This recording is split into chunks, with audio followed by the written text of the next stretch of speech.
Hello and welcome to Huckleberry Finn chapters 17 and 18. As you may recall, chapter 16 ends with Huck surrounded on the shore after having to jump off of the raft because of the steamboat, and he's surrounded by dogs who are barking their heads off. So that's where chapter 17 picks up.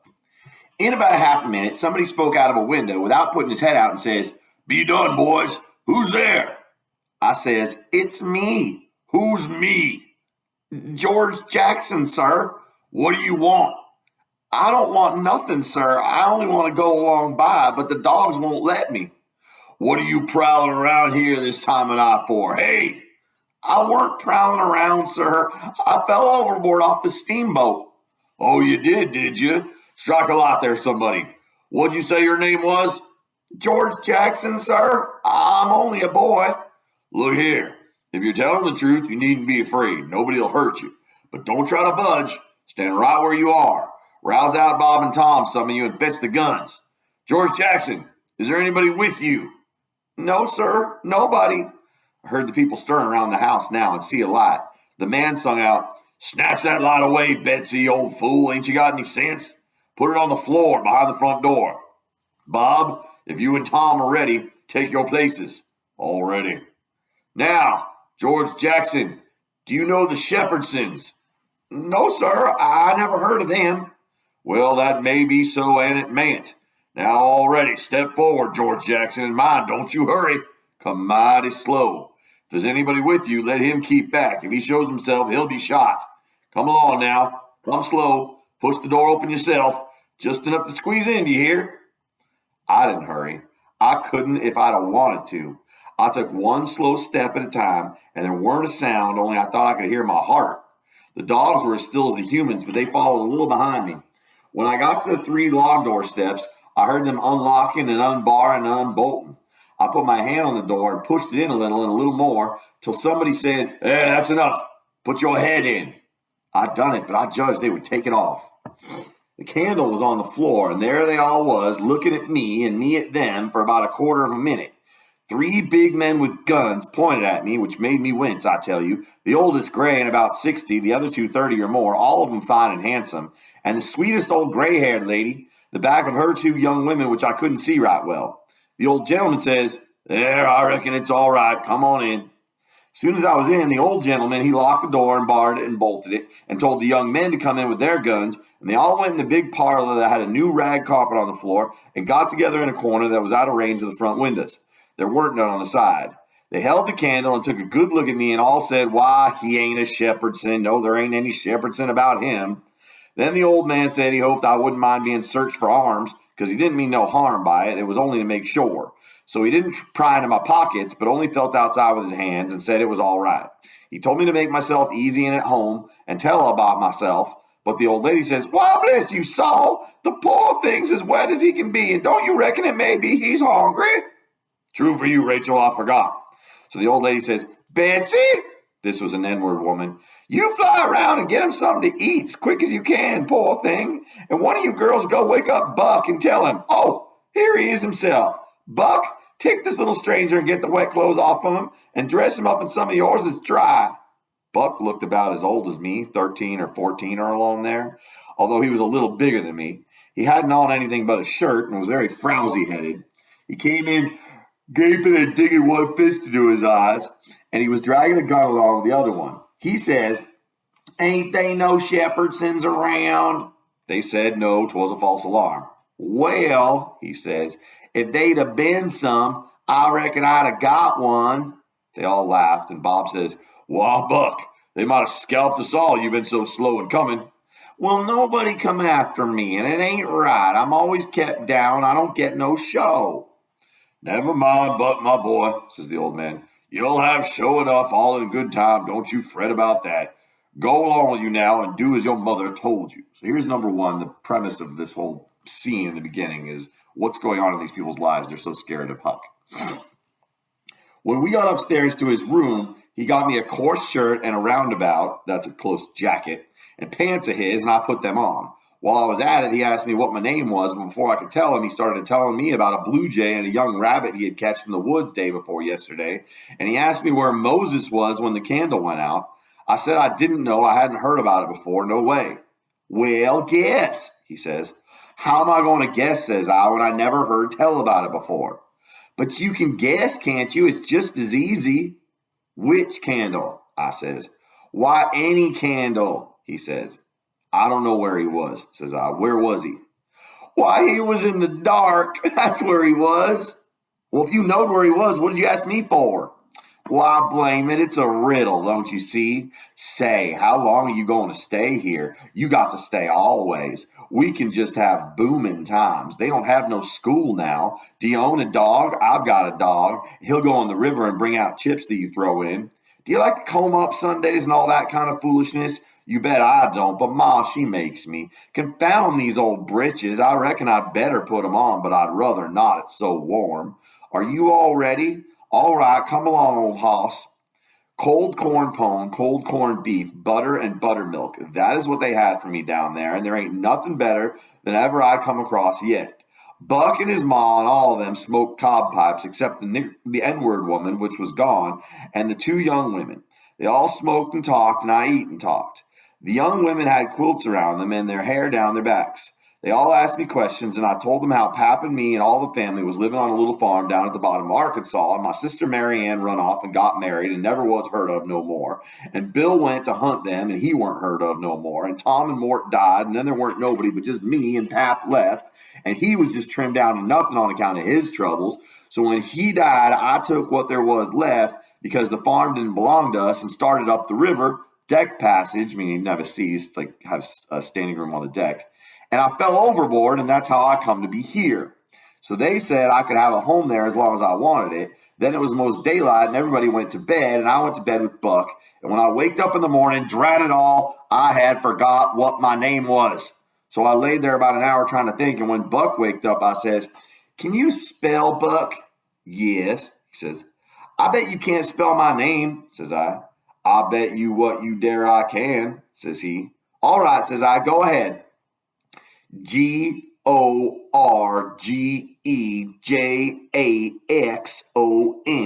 There now, he says. "Well," says I, "you done it, but I didn't think you could.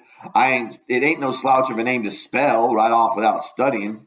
I set it down. I wrote it down private because somebody might want me to spell it next. So I wanted to be handy with it and rattle it off like I was used to it. So there's the answer to number 2, and also the joke, in case you missed it, that Buck does not know how to spell that name, and neither does Huck, so he writes it down wrong. It was a mighty nice family and a mighty nice house, too. I hadn't seen no house out in the country before that was so nice and had so much style. It didn't have an iron latch on the front door, nor a wooden one with buckskin string, but a brass knob to turn, the same as houses in the town. There weren't no bed in the parlor, nor sign of the bed in the living room. No bed in the living room. But heaps of parlors in towns had beds in them. There was a big fireplace that was bricked on the bottom, and the bricks was kept clean and red by pouring water on them and scrubbing them with another brick. Sometimes they washed them over with red water paint that they call Spanish brown, same as they do in town. They had a big brass dog irons that could hold up a saw log. There was a clock in the middle of the mantelpiece with a picture of a town painted on the bottom half of the glass front and a round place in the middle of it for the sun, and you could see the pendulum swing behind it. It was beautiful to hear that clock tick. And sometimes when one of those peddlers had been along and scoured her up and got her in good shape, she would start in and strike 150 before she got tuckered out. They wouldn't have took any money for her. Well, there was a big outlandish parrot on each side of the clock made out of something like chalk and painted up gaudy. By one of the parrots was a cat made of crockery and a crockery dog by the other, and when you pressed down on them, they squeaked, but didn't open their mouths nor look different nor interested. They squeaked through underneath. There was a couple of big wild turkey wing fans spread out behind those things. On a table in the middle of the room was a kind of lovely crockery basket that had apples and oranges and peaches and grapes piled up in it, which was much redder and yellower and prettier than real ones is. But they weren't real because you could see where the pieces had got chipped off and showed the white chalk or whatever it was underneath. This table had a cover made out of beautiful oilcloth with a red and blue spread eagle painted on it and a painted border all around. It came all the way from Philadelphia, they said. There were some books, too, piled up perfectly exact on each corner of the table. One was a big family Bible full of pictures. One was Pilgrim's Progress about a man that left his family. He didn't say why. I read considerable in it now and then. The statements was interesting but tough. Another was Friendship's Offering, full of beautiful stuff and poetry, but I didn't read the poetry.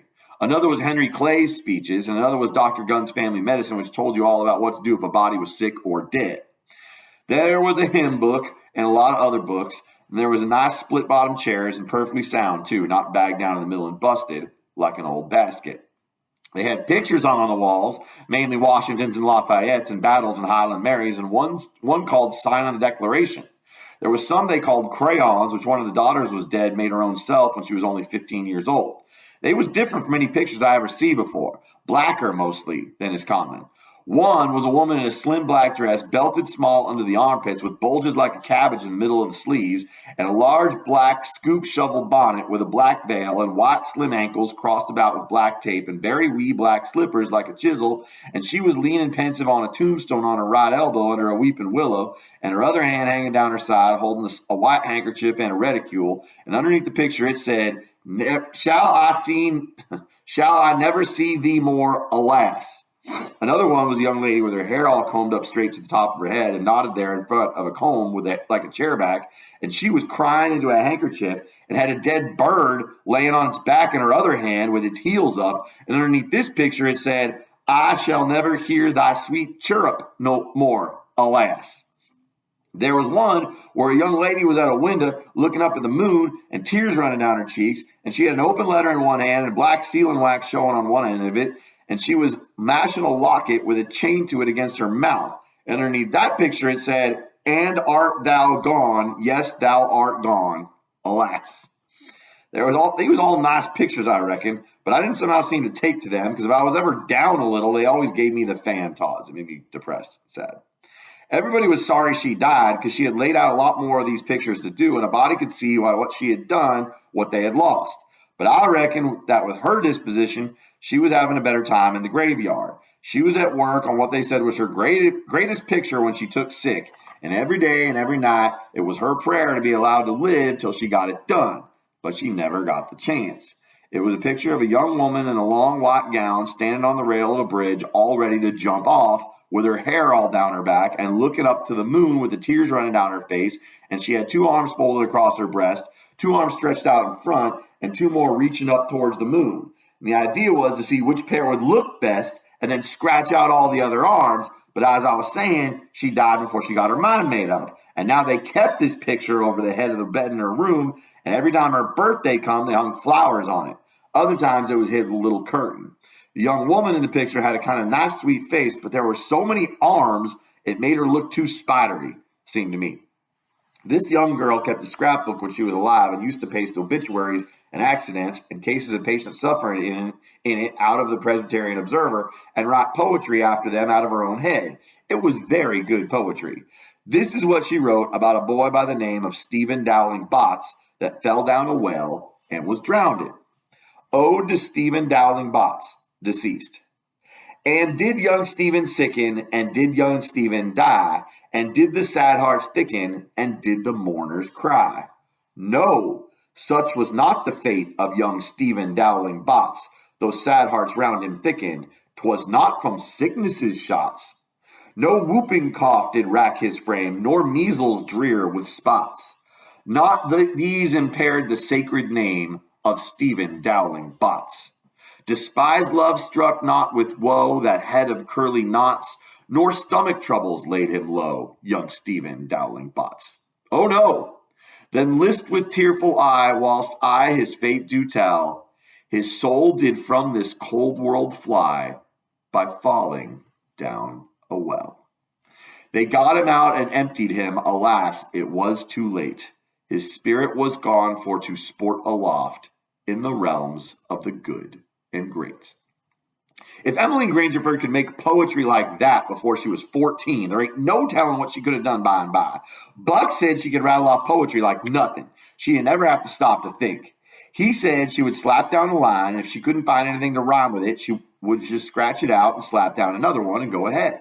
She weren't particular. She could write about anything you choose to give her to write about, just so it was sadful. So as long as someone was died or sad, she could write anything poetry about it. Every time a man died or a woman died or a child died, she would be on hand with her tribute before he was cold. She called them tributes. That's the first part, number 3. What did Emmeline like to do for the people in town?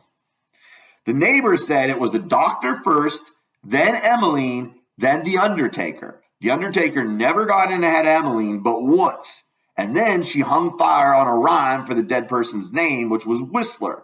She weren't ever the same after that. She never complained, but she kind of pined away and did not live long. Poor thing, many's the time I made myself go up to the little room that used to be hers and get out her poor old scrapbook and read in it when her pictures had been aggravating me and I'd soured on her a little. I liked all that family, dead ones and all, and it weren't going to let anything come between us. Poor Emmeline made poetry about all the dead people when she was alive, and it didn't seem right that there weren't nobody to make some about her now when she was gone, so I tried to sweat out a verse or two myself, but I couldn't seem to make it go somehow. They kept Emmeline's room trim and nice and all the things fixed in it just the way she liked to have them when she was alive, and nobody ever slept there.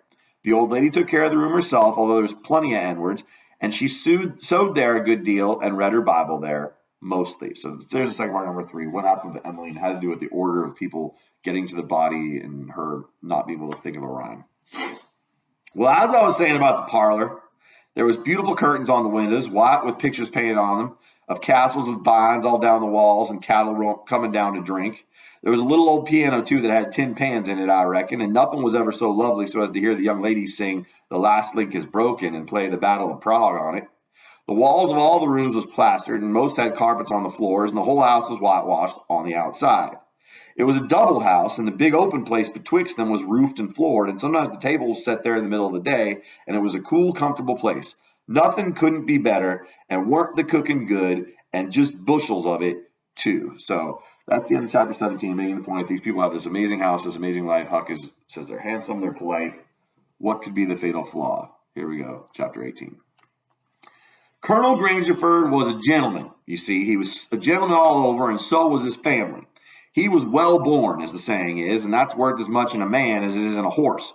So the widow Douglas said, and nobody ever denied that she was of the first aristocracy in our town, and Pap, he always said it too, though he weren't no more quality than a mudcat himself.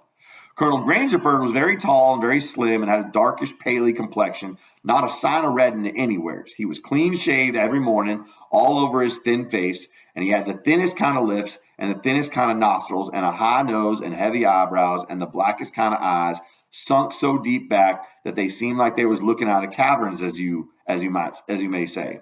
His forehead was high, and his hair was black and straight and hung to his shoulders. His hands was long and thin, and every day of his life he put on a clean shirt and a full suit from head to foot, made out of linen so wide it hurt your eyes to look at it. And on Sundays he wore a blue tailcoat with brass buttons on it. He carried a mahogany cane with a silver head to it. There weren't no frivolousness about him, not a bit, and he weren't ever loud. He was as kind as could be. You could feel that, and so you had confidence. Sometimes he smiled, and it was good to see, but when he straightened himself up like a liberty pole and the lightning began to flicker out from under his eyebrows, you wanted to climb a tree first and find out what the matter was afterward. He didn't ever have to tell anybody to mind their manners. Everybody was always good-mannered where he was. Everybody loved to have him around, too. He was sunshine most always. He made it seem like good weather. When he turned into a cloud bank, he got angry. It was awful dark for a half a minute, and that was enough. There wouldn't nothing go wrong again for a week. When him and the old lady come down in the morning, all the family got up out of their chairs and give them good day and didn't sit down again till they had all sat down.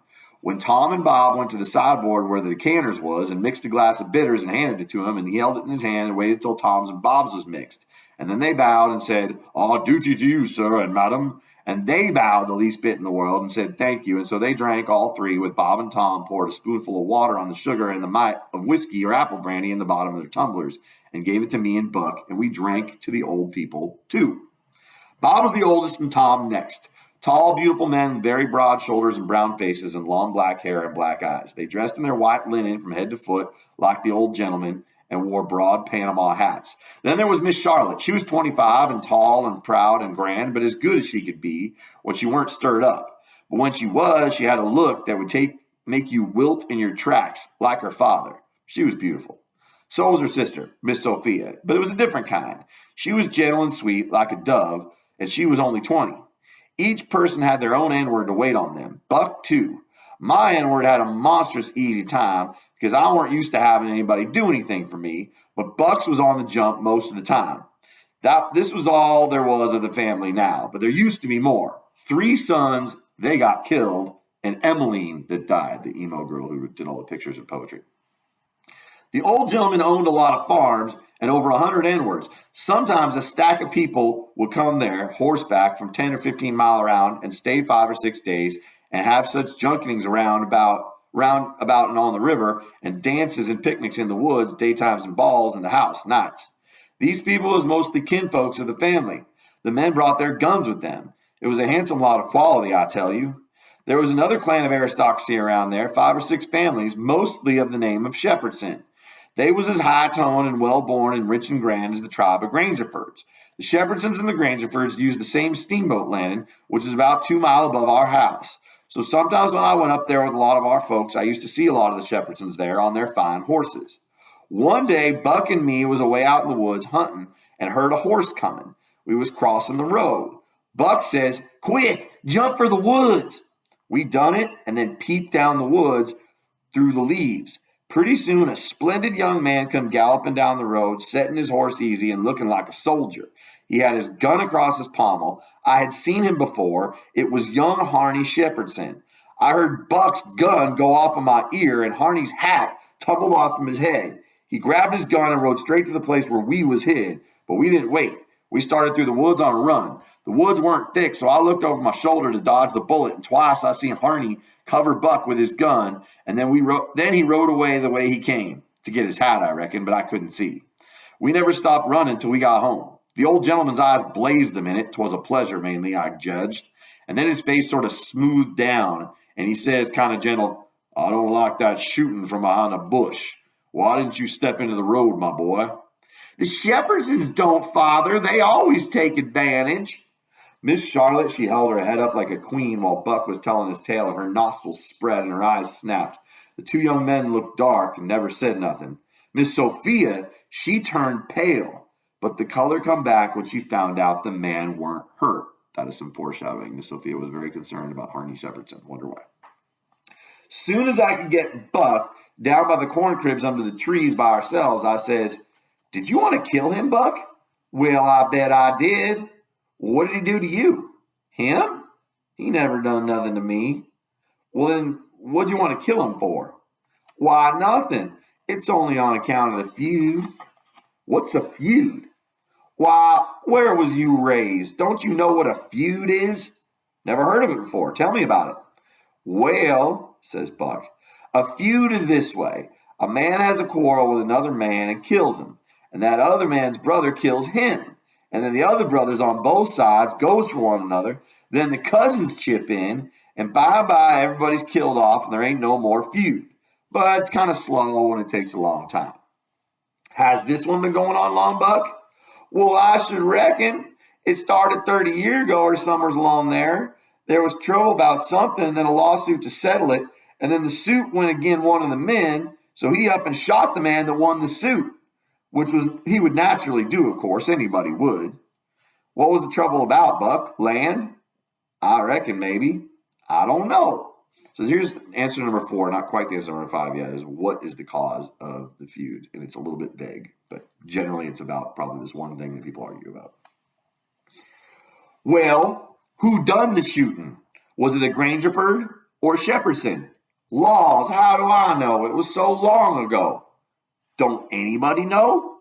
"Oh, yes, Pa knows, I reckon, and some of the other old folks, but they don't know now what the row was about in the first place." Here's number 5. Like, no one seems to know who started the shooting, what they're fighting over, but they're still doing it and teaching it to their kids.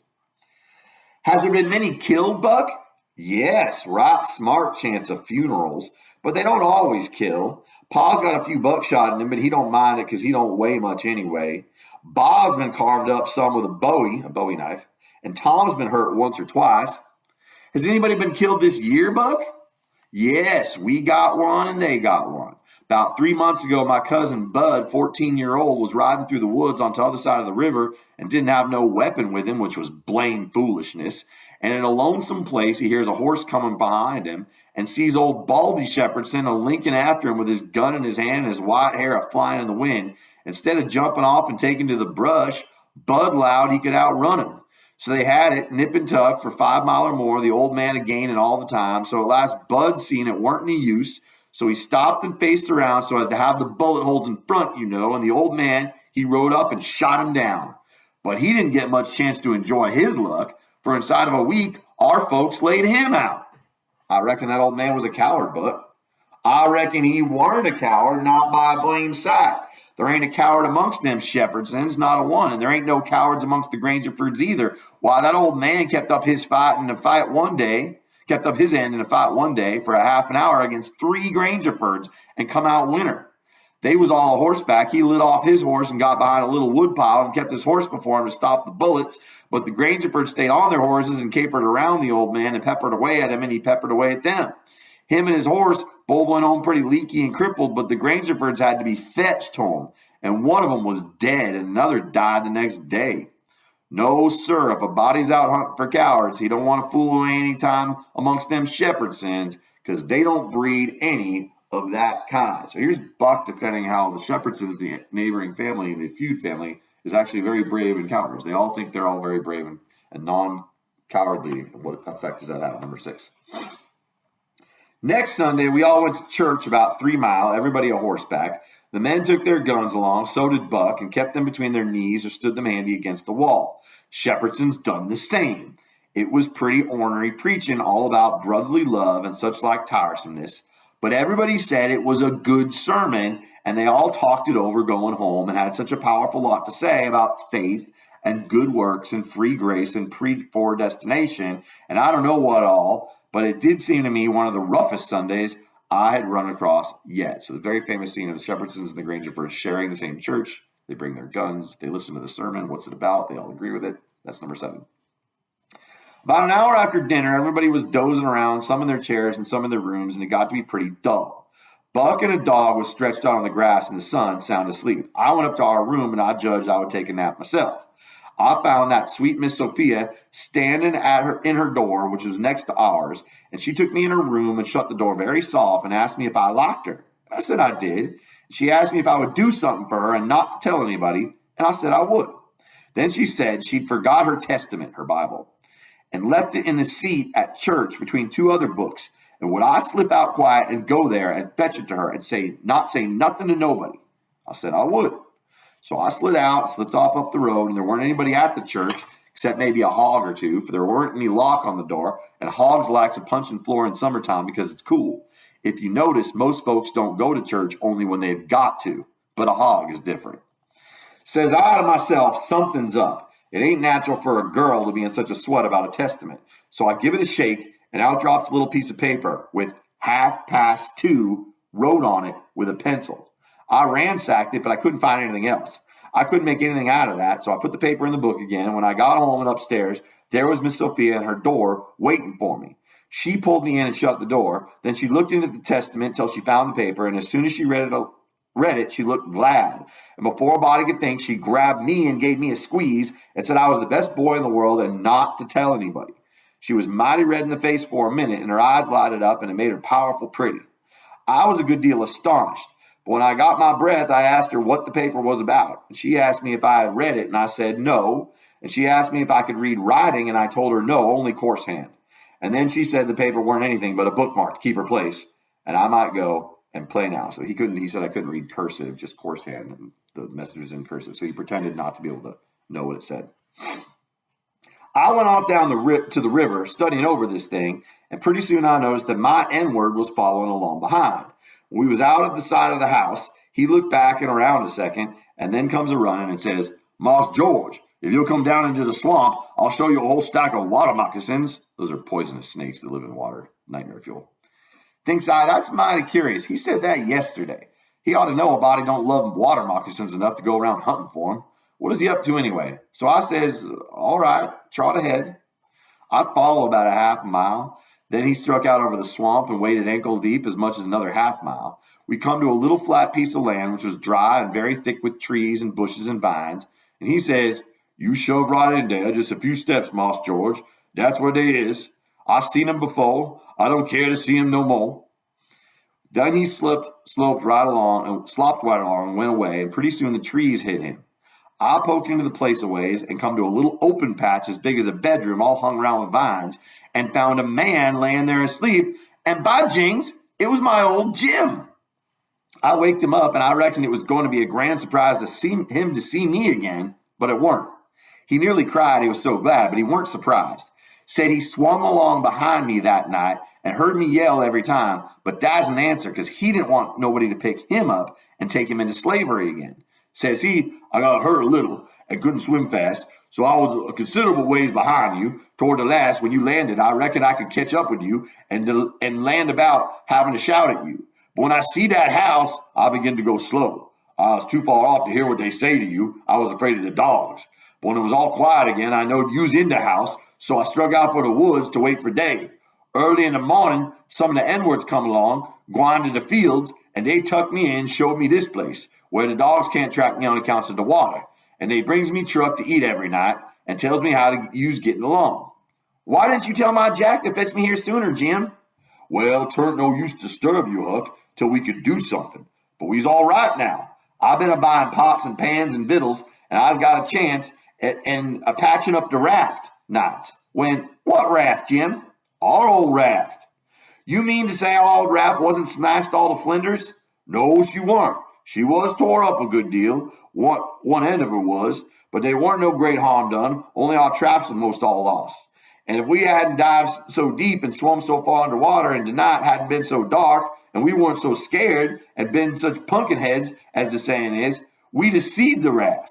But it's just as well we didn't, because now she's all fixed up again, most good as new, and we got a lot of new stuff, too, in the place that was lost.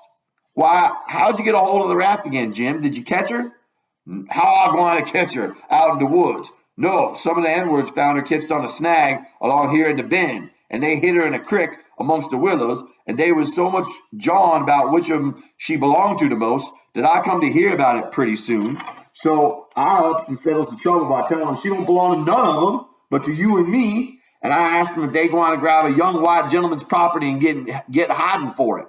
Then I give them 10 cents apiece, and they is mighty well satisfied and wish some more rafts to come along to make them rich again. They is mighty good to me, these N-words is, and whatever I wants them to do for me, I don't have to ask them twice, honey. That Jack's a good N-word and pooty smart. So there's number 8. Well, what he's been doing and who's been helping him out. Yes, he is. He never told me you was here. Told me to come, and he showed me a lot of water moccasins. If anything happens, he ain't mixed up in it. He could say he never see us together, and it'll be the truth. I didn't want to talk much about that next day. I reckon I'll cut it pretty short. I waked up about dawn. I was going to turn over and go to sleep again when I noticed how still it was. Didn't seem to be anybody stirring. That weren't usual. Next, I noticed that Buck was up and gone. Well, I gets up a-wondering and goes downstairs. Nobody around. Everything still as a mouse. Just the same outside, thinks I. What does it mean? Down by the wood pile, I comes across my Jack and says, "What's it all about?" Says he, "Don't you know, Moss George?" "No," says I don't. "Well then, Miss Sophia's run off. Deed she has. She run off in the night sometime. Nobody don't know just when. Run off to get married to that young Harney Shepherdson, you know. Leastways so they spec. The family found it out about half an hour ago, maybe a little more. And I tell you, they weren't no time lost. Such another hurrying up guns and hosses you never see. The women folks is gone for to stir up their relations, and old Moss Saul and the boys tucked their guns and rode up the river for to try to catch that young man and kill him, for he can get across the river with Miss Sophie. Before he can get across the river with Miss Sophia. I reckon there's going to be mighty rough times. Buck went off without waking me up. Well, I reckon he did. They weren't going to mix you up in it. Moss Buck, he loaded up his gun and allowed he's going to fetch home a Shepherdson or bust. Well, there'll be plenty of them there, I reckon, and you bet he'll fetch up one if he gets the chance. So here's number 9. It's kind of Romeo and Juliet situation. Miss Sophia ran away to be with Harney Shepherdson, so the whole families are angry about it. I took up the river road as hard as I could put. By and by, I began to hear guns a good ways off. When I come inside of the log store and the wood pile where the steamboat lands, I worked along under the trees and brush till I got to a good place. Then I clumb up into the forks of a cottonwood that was out of reach and watched. There was a wood rank 4 foot high, a little ways in front of the tree, and first I was going to hide behind that, but maybe it was luckier I didn't. There were 4 or 5 men cavorting around on their horses in the open place before the log store, cussing and yelling and trying to get a couple of young chaps that was behind the wood rank alongside of the steamboat landing, but they couldn't come it. Every time one of them showed himself on the riverside of the woodpile, he got shot at. The two boys were squatting back to back behind the pile so they could watch both ways. By and by, the men stopped cavorting around and yelling. They started riding toward the store. Then up gets one of the boys, draws a steady bead over the wood rank, and drops one of them out of his saddle. All the men jumped off their horses and grabbed the hurt one and started to carry him to the store. And that minute, the two boys started on the run. They got halfway to the tree I was in before the men noticed. Then the men see them and jumped on their horses and took out after them. They gained on the boys, but it didn't do no good. The boys had got too good a start. They got to the wood pile that was in front of my tree and slipped in behind it, and so they had the bulge on the men again. One of the boys was Buck, and the other was a slim young chap about 19 years old. The men ripped around a while and then rode away. As soon as they was out of sight, I sung out to Buck and told him. He didn't know what to make of my voice coming out of the tree at first. He was awful surprised. He told me to watch out sharp and let him know when the men come inside again. They said they was up to some devilment or other, wouldn't be gone long. I wished I was out of that tree, but I doesn't come down. Buck began to cry and rip and allowed that him and his cousin Joe, that was the other young chap, would make up for this day yet. He said his father and his two brothers was killed, and 2 or 3 of the enemy. Said the Shepherdsons laid for them in ambush. Buck said his father and brothers ought to have waited for their relations. The Shepherdsons was too strong for them. I asked him what was become of young Harney and Miss Sophia. He said they'd got across the river and was safe. I was glad of that. But the way Buck did take on, because he didn't manage to kill Harney that day he shot at him, I ain't ever heard anything like it. All of a sudden, bang, bang, bang, goes 3 or 4 guns. The men had slipped around through the woods and come in from behind without their horses. The boys jumped for the river, both of them hurt, and as they swum down the current, the men run along the bank, shooting at them and singing out, "Kill them, kill them." It made me so sick, I almost fell out of the tree. I ain't going to tell all that happened. It would make me sick again if I was to do that.